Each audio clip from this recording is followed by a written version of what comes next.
Broadcast is now starting. All attendees are in listen-only mode.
Hi, good afternoon, everyone. Thank you for coming and being on time. We have 60 people signed up for today's webinar today, but we have about 25 that have signed in so far. So I'm just going to wait one more minute before we will begin with the presentations. Thank you.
Good afternoon again. Thank you for standing by and welcome to today's webinar, the Settlement Sector, Values and Principles. My name is Sarah Shasia. I'm the project coordinator at OCASI, Ontario Council of Agencies Serving Immigrants, and your facilitator today. But before we begin, I'd just like to review with you a few technical details to make sure that you can make the most out of your participation in this webinar today. So you should be able to see something like this. This is the control panel. Basically, everyone is muted at this moment. You can be unmuted in the discussion period, and everyone's muted automatically at the beginning because of the background noise that we want to minimize. We want to encourage active participation, though, from everyone during a discussion period. So once the presentations are done, we open the floor for questions and answers. And at that time, you can choose to either type your questions to me in the chat box, which is right here. So you just click in it and you type and enter. And I will receive the question and I'll read it out aloud. or you can choose to ask your question directly, and you do that by using this icon over here. It looks like a hand. When you press this, when you click on this, it will pop up on my end, and that will allow me to unmute you. But if it's up to you how you would like to participate, either by asking and talking directly or by typing your question. Either way is fine with us. We have about 20 minutes dedicated of today's webinar towards the end for the discussion. And so please hold all of your questions until that time. Also, please make sure that your questions and comments are on topic and that they're relevant to all listeners. Please also note that we're recording today's webinar and we'll be posting it online for those who couldn't make it today. A copy of the presentation slides will also be posted there, and a link for that will be shared with you in a follow-up email. Also, please note that we're recording. Oh, sorry, I mentioned that. Sorry. This webinar is part of OCASI's webinar, the OCASI Refugee Settlement Support Project, Sharing Practices to Build Bridges webinar series. And this series really aims to clarify roles and responsibilities, increase transparency, and strengthen collaboration between refugee sponsorship groups and service providers. And the idea for it and its topics actually came from focus groups and roundtable discussions that we had over the past year with many of you across Ontario, with sponsors as well as frontline workers. So today's webinar is actually the first one in that series. It's called, as I mentioned before, The Settlement Sector, Values and Principles. And you can watch previous webinar recordings on our website. So you can see on this slide, I have the second link there, previous webinars. You would go to Settlement.Org, then you click on Refugees and on Refugee Settlement Support Project after that. And that will give you the whole list of the recordings and the presentation slides as well.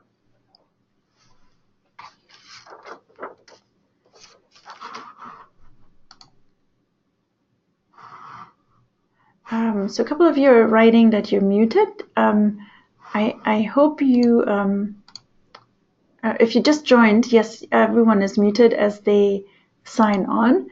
And that's in order to really minimize background noise during the presentations, but you will be unmuted if you want to ask a question during the Q&A towards the end. So now I would like to introduce to you our presenters for today. They are Lisa Randall. She's a she's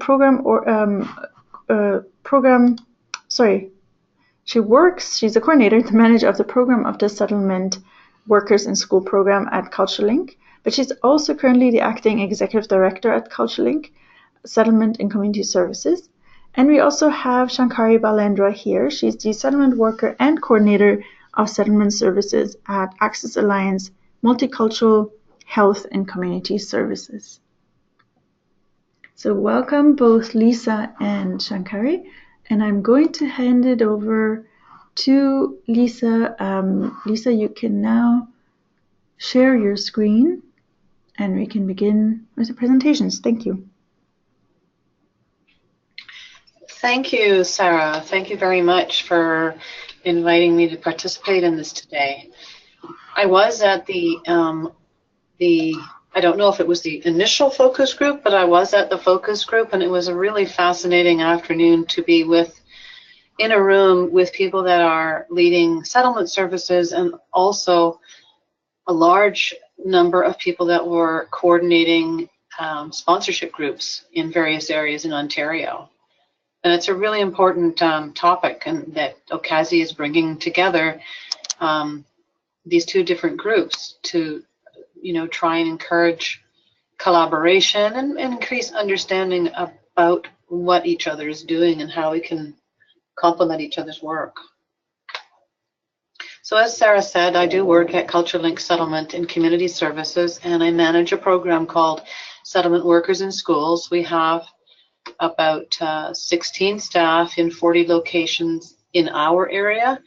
And in Toronto, there's about 5 agencies that we collaborate with that covers the entire geography of the city. And this is actually a federal program. This program is across the whole country, from Vancouver. I'm not exactly sure where on the East Coast, but it is a federal program. And in the evolution of settlement, It is almost 20 years old in Toronto itself. So I just wanted to give a brief history of the settlement sector. And when I looked a little more deeply into it, I realized there is so much information that what we're sharing here today in this PowerPoint scarcely touches upon the kinds of things that have gone on and continue to go on in the settlement sector. But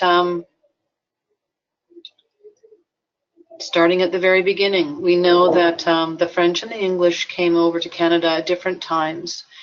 And for several centuries, this was the main component of people that had come from Europe to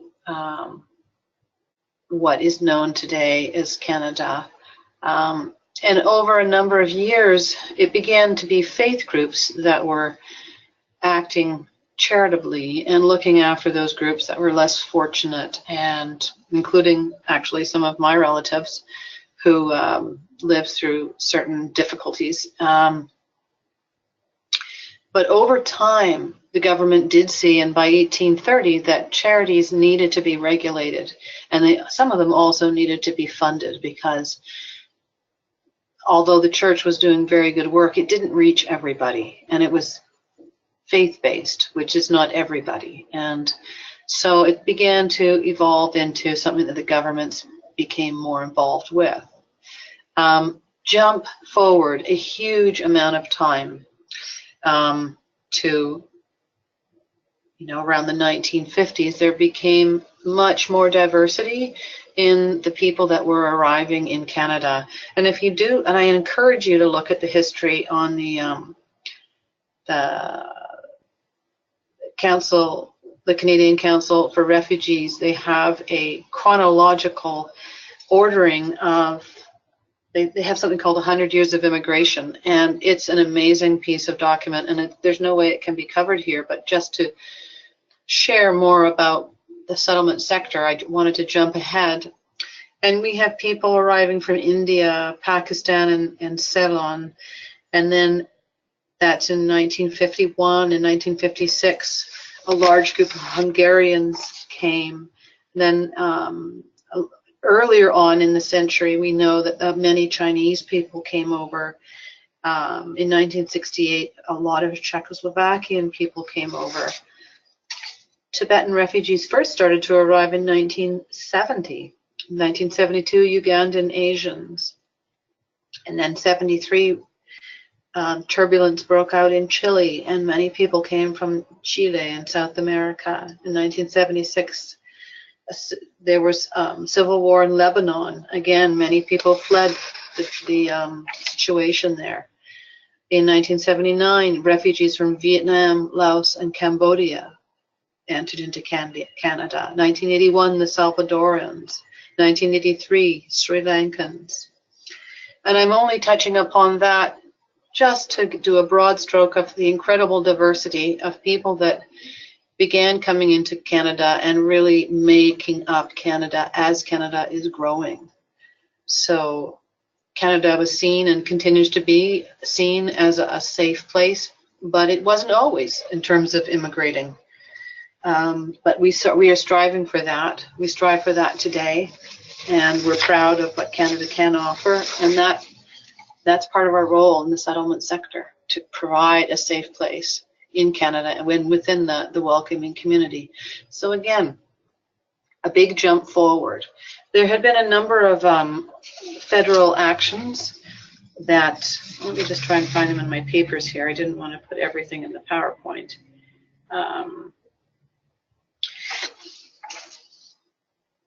The point system, for example, came into being in 1967 and has been ever changing ever since, as the values within the point system and the policy changes around that. Immigration regulations have changed a lot, for the better for the most part, but we're always dealing with changes, some that are good, some that are not so good, that affect the sector. In 1973, a settlement branch was created within the Department of Manpower and Immigration. So that's some time ago when manpower was an actual area of the government. And I remember that as a small child, and this manpower was a place you would go to look for a job sometimes. But it was the year after that, in 1974, that Canada launched what we knew as the ISAP program. Now, it is no longer called ISAP. It was changed, the name was changed probably about 5-6 years ago. I don't know the exact date, but ISAP was a federal program that was rolled out by the federal government with very clear objectives, specifically around supporting the adaptation and settlement of newcomers to Canada. And foremost was helping people make as smooth a transition as possible to their new life in Canada. So there was a clear recognition that Canada is a country welcoming many newcomers, and that there was a very real need to invest in this and enhance people's experience coming into Canada so that their new lives could be activated and successful in a lesser period of time. And also, in order to support people arriving in Canada, they need information, they need knowledge. But one of the values that comes out in this second point here on this slide is for people to be able to independently make decisions to meet their basic settlement needs.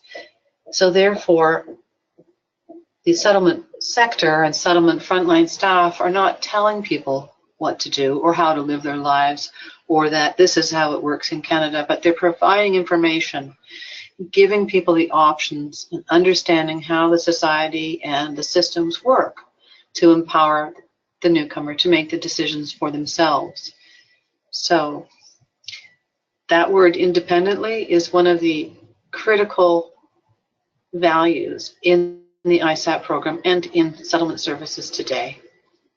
And so the third point on the slide here being the successful adaptation of newcomers in building their new lives in Canada. And they build their lives by making their own decisions, because every decision a newcomer makes and anybody makes in their lives strengthens them, typically.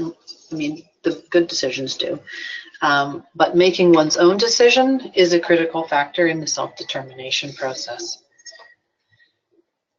And so, this was happening very broadly across the whole country. The federal government set policy, and they wanted to deliver consistent services across the country that were strongly regulated and that guidelines and standards supported.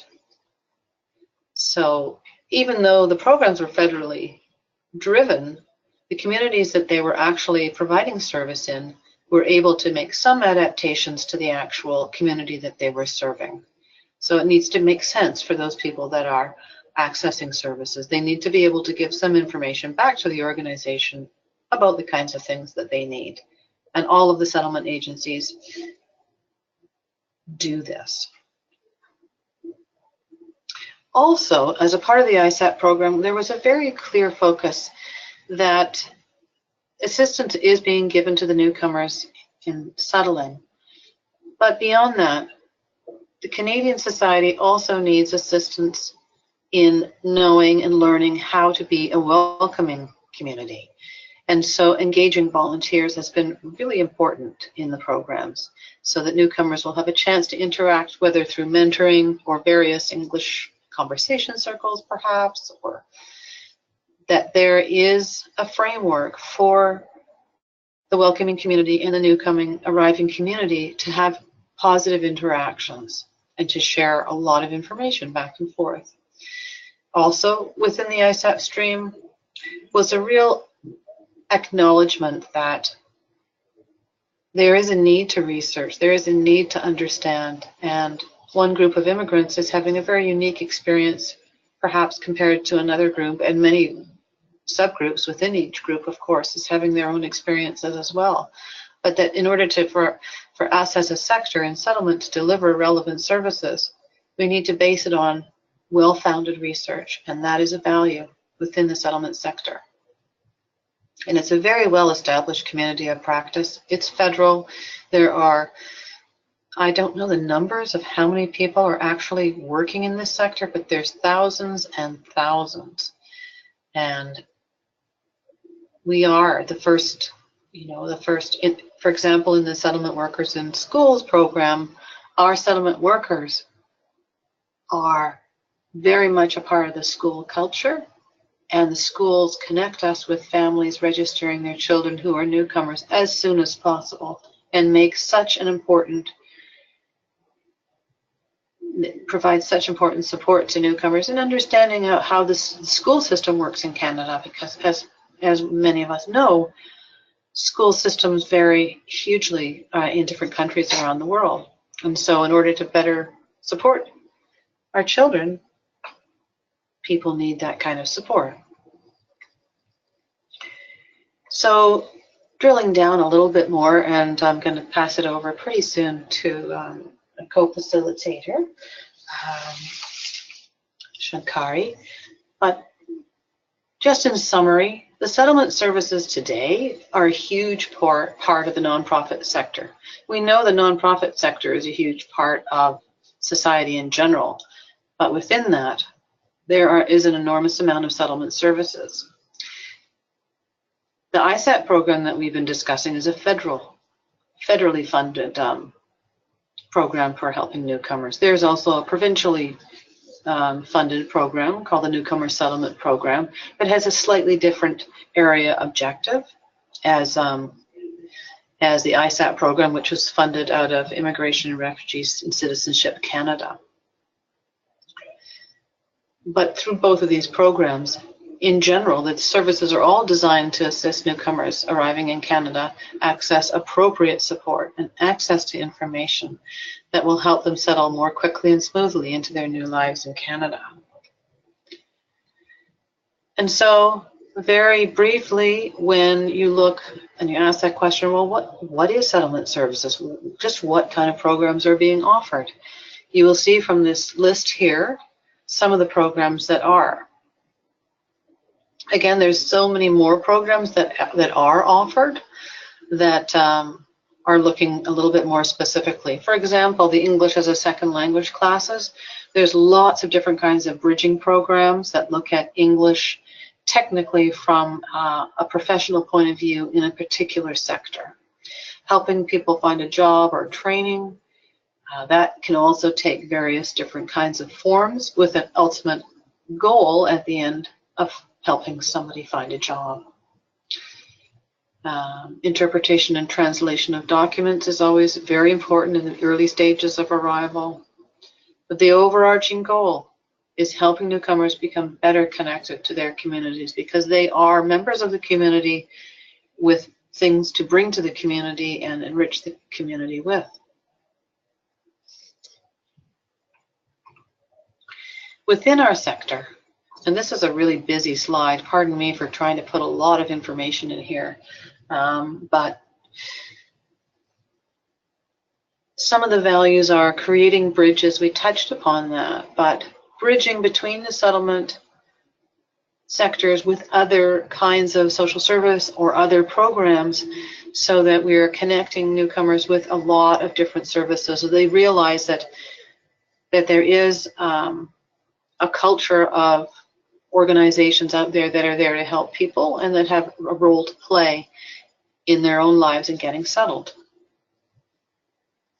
Bridging cultures also means helping newcomers and the welcoming Canadian community better understand each other's culture and social practices and norms, because there will be differences, but it's something to discuss and share and talk about. And in so doing, acceptance and mutual empathy between immigrants and those who have lived in Canada numerous generations can be experienced. It's through communicating, through changing, through bridging cultures.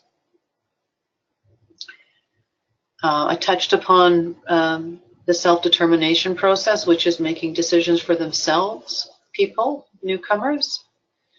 And social work is something that the settlement sector is sometimes compared to. And we know in social work that there are a number of values and guiding principles that are a framework that social work is done within. And settlement services share some of those things, such as confidentiality, self-determination, respect, and in the settlement sector also boundaries. So how much will you actually help somebody?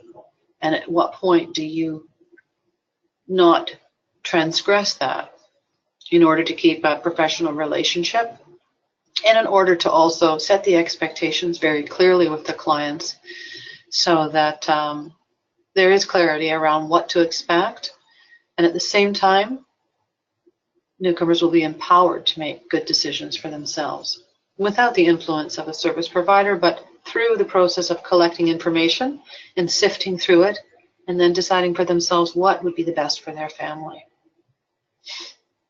I sometimes have discussions with our project officers, and in the last year this was an interesting discussion that we did have, and in our assisting process in helping people adapt to their new life in Canada, it is about empowering. And in order to empower people, we don't want to create a dependent relationship, but we want to help people and empower them so that they are strengthened through their own collecting of information. And they can make their own life decisions. And follow-up is very much welcomed, but empowerment is valued overall. And again, in summary, Canada is home to people from all over the world, from all walks of life, from all sectors of business, and who enjoy a variety of lifestyles. The last point here, it was interesting to look in the 100 Years piece on the website I was referring to earlier. And at one point, I don't know the exact year, but there was a year when it was suggested that 1% of the population, that number should be the goal set for immigration. And in fact, we've grown as a country quite a bit beyond what those numbers were, and there is policy discussions now to return to that, which would overall increase the number of newcomers arriving in Canada. Fascinating to look at the history. There's a lot there. That, I just had to go back and check. I thought that was my last slide. Indeed it is. I thank you very much for your attention, and I pass it over to Shankari Balendra from Access Alliance. Thank you, Lisa. That was really good. If anyone with questions for Lisa, for those who've joined us just now or as she was talking, we will be taking questions during the Q&A. And now we have our second speaker, Shankari, who will continue with the theme of the settlement sector and the values and principles. Good afternoon, everyone. I'm Shankari, by the way, settlement worker and coordinator at Access Alliance, Multicultural Health and Community Services. Today, I'm going to share my experience working as a frontline worker for the past 12 years, and also about working specifically with refugees. As you know, Access Alliance is a community health center, and we have served refugees for a long time, more than 25 years. And I'm going to share how we work with refugees and sponsorship group, and that sharing that experience so that we can build bridges, work together as a team. Settlement, Lisa has touched on this topic a little bit, but as we know, settlement is a difficult process where newcomers adjust to new life in a new country. As we know, settlement is a continuous process where a refugee or newcomer arrives at a country and then get familiarized with the situation, finding immediate needs like a job, a place to live, perhaps learning a new language, and later on they adapt to the changes and the new things in the new country, and which will lead to the successful integration of the newcomer or immigrant or refugee in the new country. And this process of immigration can take place in different times for different people due to their capabilities, the resources they have, their situation, and their life experiences. And so when sponsorship groups and refugees work together, sponsorship groups work together to bring refugees to this country, it becomes a two-way process, which involves the host society and the newcomers. And in order for a successful settlement, both parties need to adjust and accommodate each other.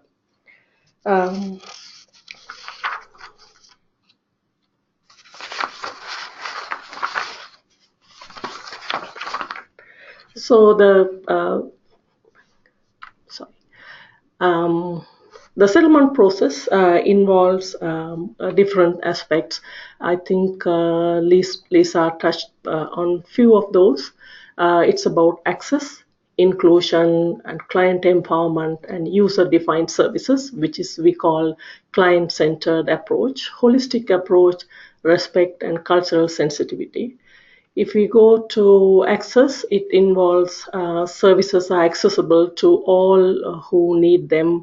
I know sometimes some services have mandate that they may limit only protected persons and landed immigrants can access that services.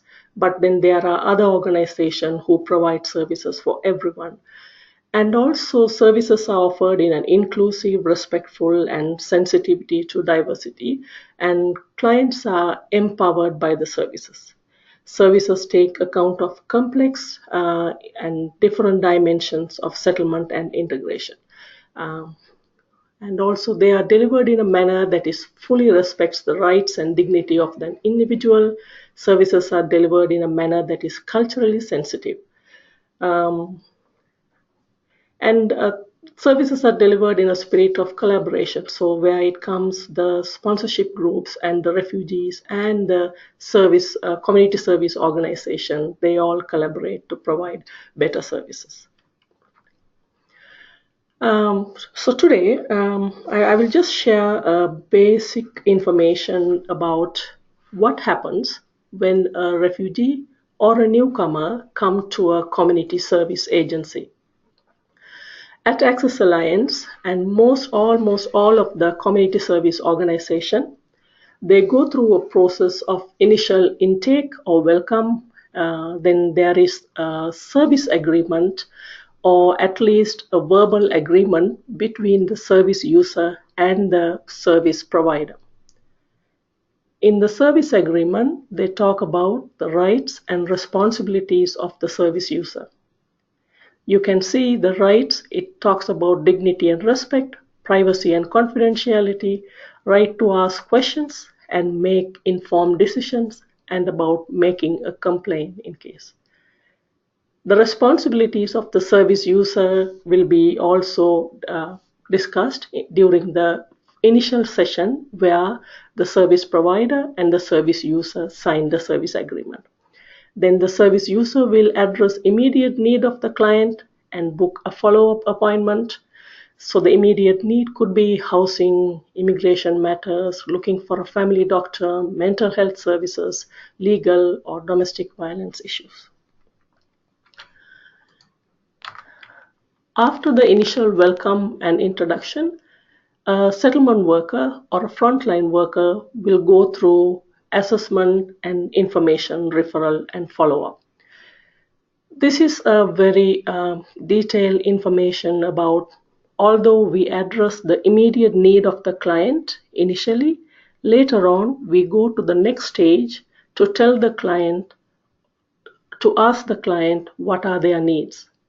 We will ask if they need any help with financial, any help with immigration matters, housing, and child and family services. So you can see, and also if any client, they identify themselves as a LGBTQ member, then they also can inform, yes, I need that services. So that's about assessment.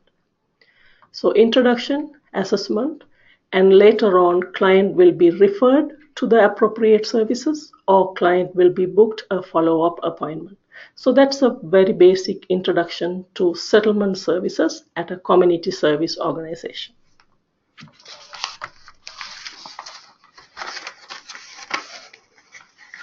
I'll give my experience working with refugees and sponsors and coming from a community health center.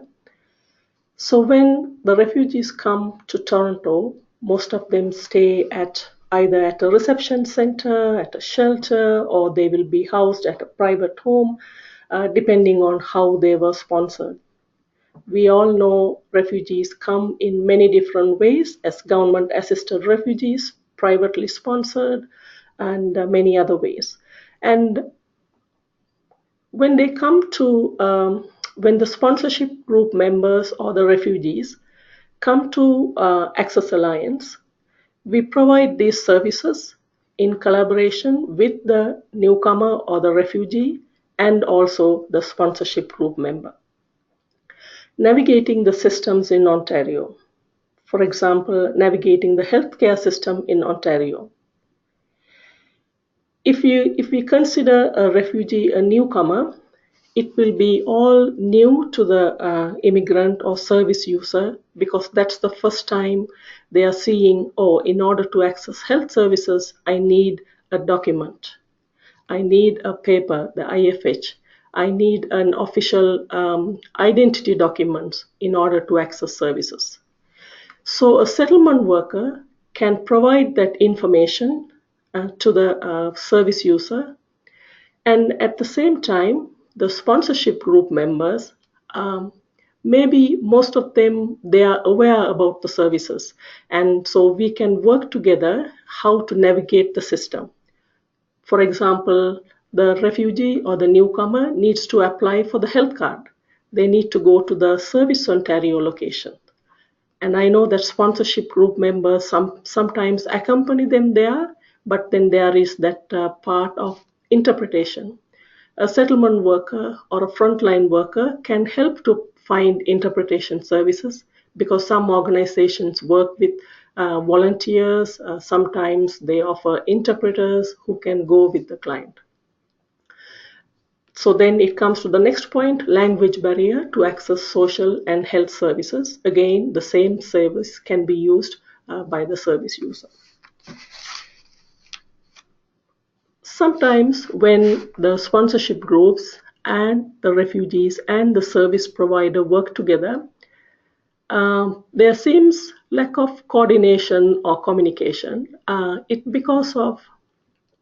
Because we have two different people in the sense the service user, the refugee or the new immigrant, has no information about the system.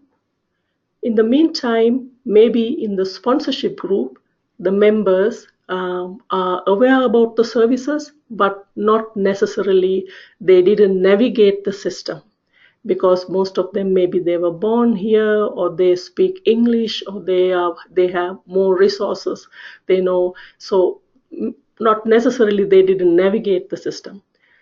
In that way, when we talk to a service user, for example, recently arrived refugee who doesn't speak English, sometimes we have to be very careful in communicating and informing about services.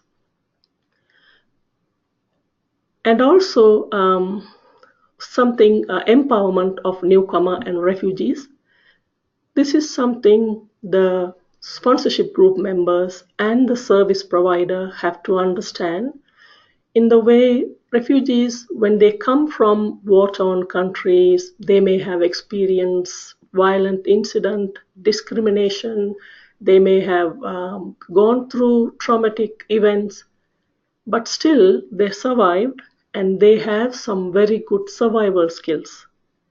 And we need to understand they use these survival skills to settle in a new country. Even as a frontline worker, I have experience, especially working with recently with Syrian refugees. Most of them came in the 2015, 2016, beginning of 2016. They usually come to my office, sit there with the sponsorship group members. There will be an interpreter, and most of the time, the conversation is between the sponsorship group member and the settlement worker, but the client listens what's going on because there's an interpreter. But now I have few families who at least have the ability to ask for help with very basic English knowledge. So I see the change. So that is something I always comment about. They can come and ask for some basic information. In this situation, I would like to, so before I started working on this presentation, I spoke to 3 providers at my center. One is a dietitian, another one is a primary health care provider. You know that Access Alliance is a community health center, so we have nurse, family doctors, social workers, and dietitian, and another one is a settlement worker. So, for example, let's say if a client is sitting with a dietitian and they are talking about nutrition, and sometimes it's always good to allow the service user, the refugee member, to make a decision on what nutrition counseling they need. Even in the primary health care service, when they sit with their nurse or a doctor, it's always important the service user to make a decision about the medical needs for them. Most of the time, service organizations, they provide service, there's a service user, and they will try to have interpretation. So, and especially in a community health center, there is always interpretation available. So when that happens, it's always a good idea to allow the client to make a decision about their health needs. The client-centered approach. When we, let's say a simple example, when we ask questions about housing, sometimes I get the answer from the sponsorship group members, we don't have to apply for housing right now. But when I ask the service user, maybe they want to apply for housing. So in this way, what I want to do is the decision has to be made by the client and what are their needs. I want to hear from them. Also, sometimes we might think the sponsorship group, the newcomers or refugees have arrived in the new country and they have to take the next step. That is to go back to the employment. Usually after the sponsorship period, they are supposed to be independent, either by getting a job or by other means of support. But the refugee may not be ready to work right away. It could be due to language ability. It could be due to mental health needs. In my office, I see clients who improved in their English, who have somewhat settled by finding housing, maybe going to school, attending English classes, going for medical appointments, navigating the TTC, public transit, but still they are not ready to work. It's due to their literacy level, or it could be due to their mental health issues. When we work with the refugees and sponsorship group, as I said before, in the initial intake period, we introduce new concepts and laws in Canada for the newcomers. This could be a totally different and new information to the client. For example, parenting laws in Canada, the LGBTQ services in Canada. So these may be first time they are hearing these kind of information. We need to give them some time to adapt to this new information. And also, we all know the sponsorship can happen in different ways. either private sponsors, blended visa, or it could be government-assisted refugees. And we all know that there is difference in benefits for all these different types of categories.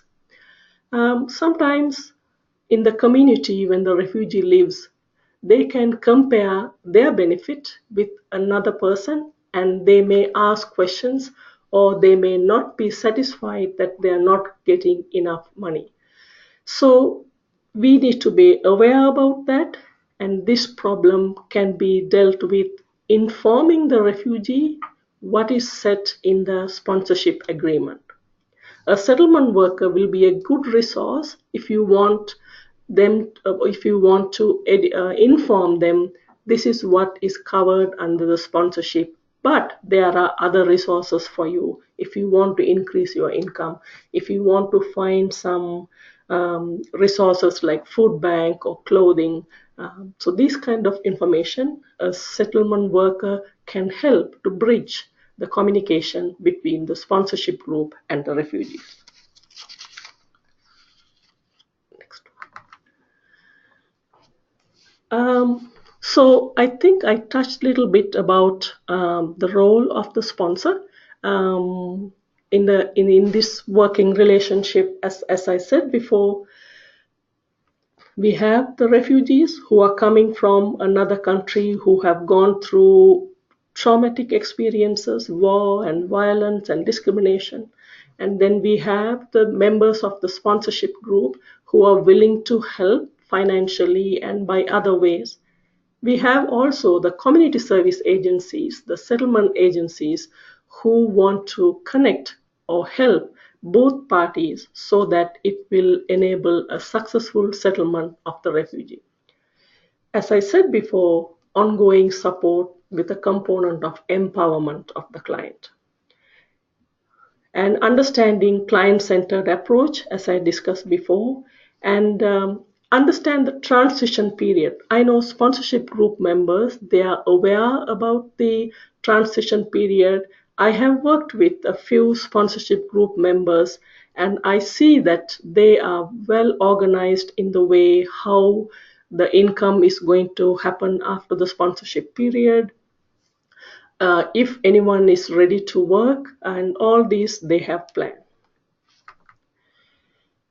The sponsored person or the refugee here in this case, I would expect something from that person as a service provider according to their level of literacy level, their pre-migration experience, and the mental health status. Because I cannot ask a client who has never been to a school and ask them, okay, your sponsorship period is ending, now you have to look for a job, so you have to get ready for that. So I need to give some time. So even in the service agreement, when I sign, we will explain what is expected of the service user, and also as sponsors, they have the role to explain what is in the sponsorship agreement. A service provider, I think I have discussed with this, maintain professional relationship all the time.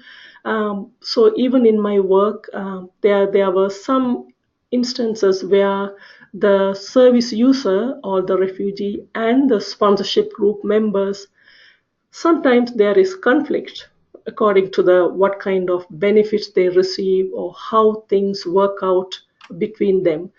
But then a service provider can maintain a professional relationship, inform and educate both parties to this is your role, and this is the boundaries you have.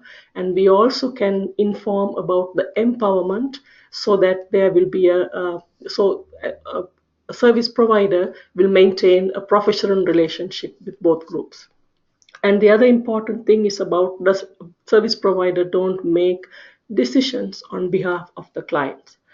Sometimes we have sponsorship group members who have more resources, they have more information. When they bring to us, we will be happy to use that resource and information with our clients. I think I will stop there, and if there is any questions. Great. Thank you so much, Shankari. So we can go on if anyone has any questions. These are really informative presentations from Shankari and Nisa. Thank you both. And we have about 10 minutes. So feel free, as I mentioned before, anyone who's interested to ask the questions to either type them to us or to use the hand icon to indicate that you'd like to ask a question.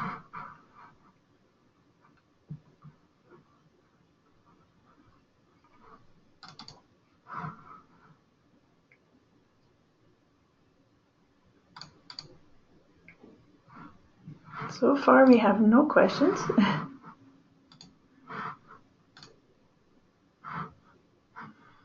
So again, I'm just pulling up the slide to show you how to ask the questions.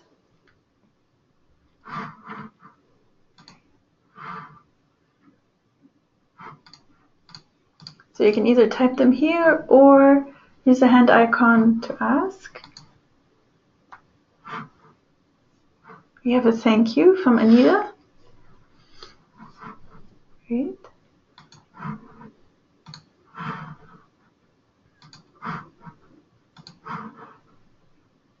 Yeah, Anshu, I see you have your hand up. I'm going to unmute you and go ahead and you can ask your question. Yeah, I work in Gulf Wellington area, and we have a great influx of Nepalese and Bhutanese, refugees, right? So I just wanted to ask you about the trend with this, these refugees here. Yes, we are doing a great job with them, but again, language is a great issue, and interpretation services are limited for these families. So when it comes to Nepal, yes, we speak Hindi, we try to help them, but I do not know how, in what other way we can, help them or support them with some basic cues to start with. Mm-hmm. So this is Shankari. At Access, I'll give one example what we do at Access Alliance. At Access Alliance, we have a peer outreach worker program where peer outreach workers are newcomer women. They are trained to provide interpretation accompaniment to newcomer families. And so this has worked successfully, but with limited resources. We cannot hire peer outreach workers for all the languages. We used to have a Nepali speaking peer outreach worker, and she would accompany the families to social service office, to medical appointments, but they do not provide medical interpretation unless they are trained. So this is one example, the peer outreach worker program. I don't know about Gulf, if you have those resources, but sometimes some organizations in Toronto have this volunteer accompaniment program. They will try Volunteer? they will try, even at Access Alliance, we are starting.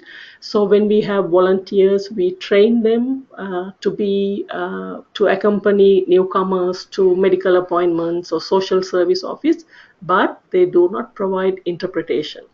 But these are, so it's very limited. Even we at Access Alliance, we have an interpretation department, but still we sometimes struggle with finding appropriate resources to go with families for different appointments. The thing is that with our Gulf Wellington, our organization, Immigrant Services, is doing an amazing job with we have interpretation and translation, which is the top of our services. But again, our hands are tied up sometimes because there's a great influx of Tigranian, Nepalese and Bhutanese families.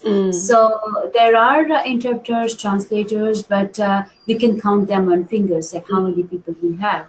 But when it comes to Arabic, Hindi, Punjabi, Urdu in other cities, we have so many that they are like, when we make a call for one, we get 10. But in this, we are a little bit struggling when it comes to serve a client, and with these. So that's why I was bit wondering that how we can, create that, a sort of, what do you call it, and expand ourselves like a little bit with the language support. So these make a great, the links you gave me, peer outreach worker program and volunteer accomplishment. What is that? Accompaniment, volunteer Accompaniment, a Yes. compliment program. So Yeah. these could be started within the agency, or it has to go through a specific protocol. You know that many nonprofit organizations, Lisa, if you want, you can join us too. Many organizations, they have a volunteer program, and there will be a volunteer coordinator who will recruit volunteers and also train and provide orientation. So that's how. Yes, we do have a volunteer mobilizer, so Mm, it can run through these two programs can run through her. That's yes, interesting. yes. Great, thank you so much, and I really appreciate your Thank response. you. Thank you. Thank you. We have a question also from John. John is writing, can a family being sponsored by a group of five or SA access services from sponsorship support agencies? John, just to clarify, do you mean whether they can access services from settlement and immigration support services? You have to change the speaker. Still. John, where? Yeah, so John, if you... Okay,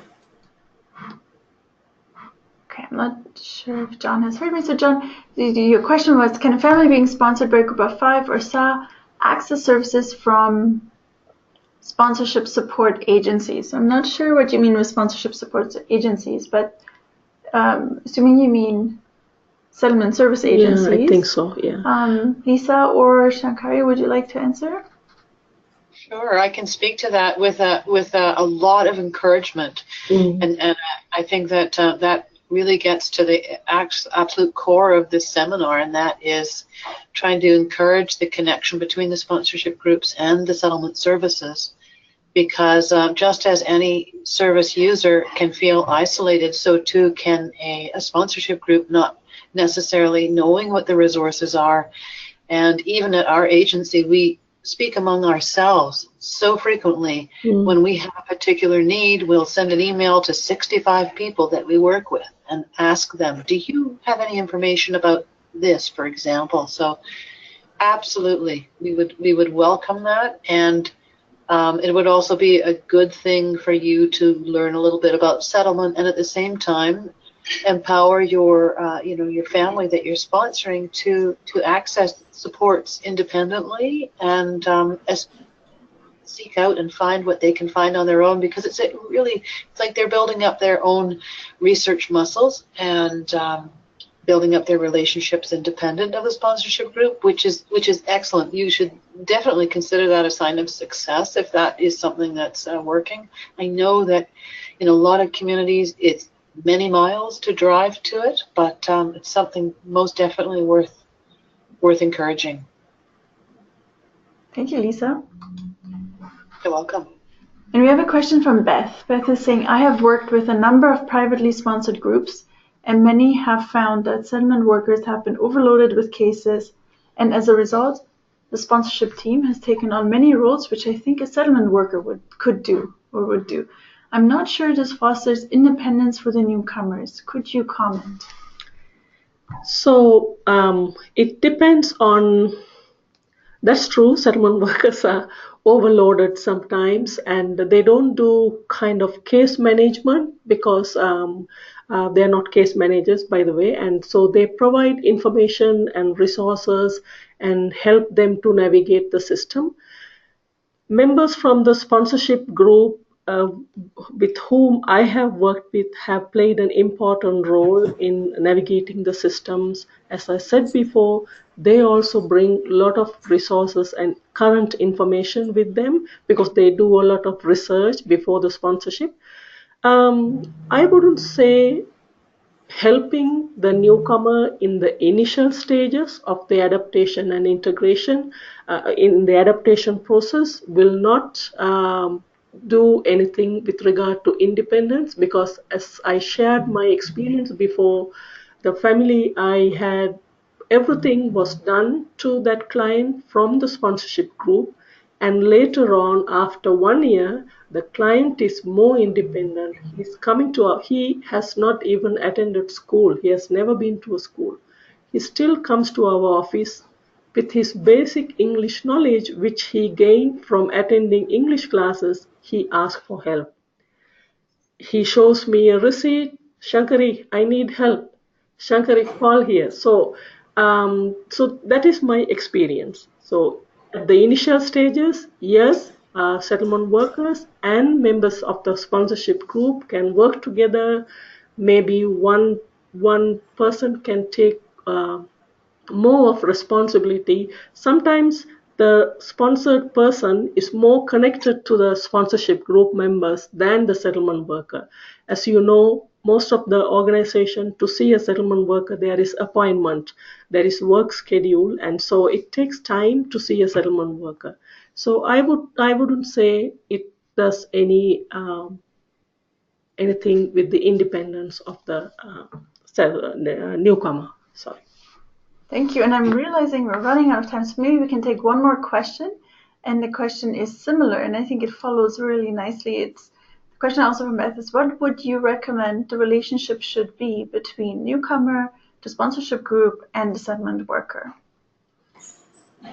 Lisa or Shankari? Well, that's a really interesting question, because the relationship initially you would feel would be the newcomer, and like with both of those groups.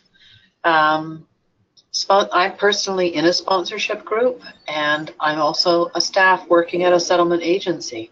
And so I've been a resource for the sponsorship group, and at the same time, I've witnessed firsthand the kinds of things the sponsorship group wants to do that might not be possible to do as a person working in a settlement agency.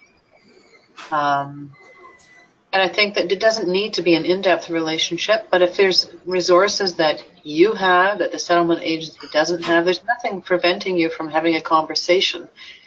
But we, as a settlement services, we are under contract with the federal government to deliver services to newcomers. Our relationship with the sponsor groups is not as in-depth, but there's no reason that there can't be conversations. Did that answer your question? Thank you, Lisa. Beth is saying yes. Okay, thank you, Beth. Yes, so I think we have some really good questions and one or two that we haven't answered, so we'll get back to those by email. And because we're running out of time, I'd really like to just take a moment to thank Lisa and Shankari very much. They were very interesting presentations. I know that I've heard some things I hadn't heard before, so thank you for that. And thank you everyone for attending today's webinar. You will receive a follow-up email with the links that I mentioned earlier, the link to today's recording, a copy of the slides, as well as a survey link.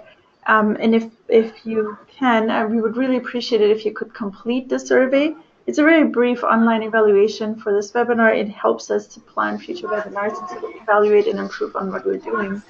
And the next webinar in this series is called What Are Settlement Services About? So it's a continuation of this conversation. If you have the time, it's happening next Monday from 2 to 3. Sign up for it. As I mentioned earlier, the link will be in a follow-up email, but if for whatever reason you can't find it, or if you have other questions or comments, you can email me at refugeesettlement@ocasi.org. It's at the bottom of this current slide as well. And so that is it. I hope on behalf of OCASI and our presenters today, thank you very much for joining us today, and have a wonderful day. Thank you. Thank you. Thank you very much, Sarah, for putting this together and making an opportunity for everyone to learn and share. Thank you, and bye, everyone.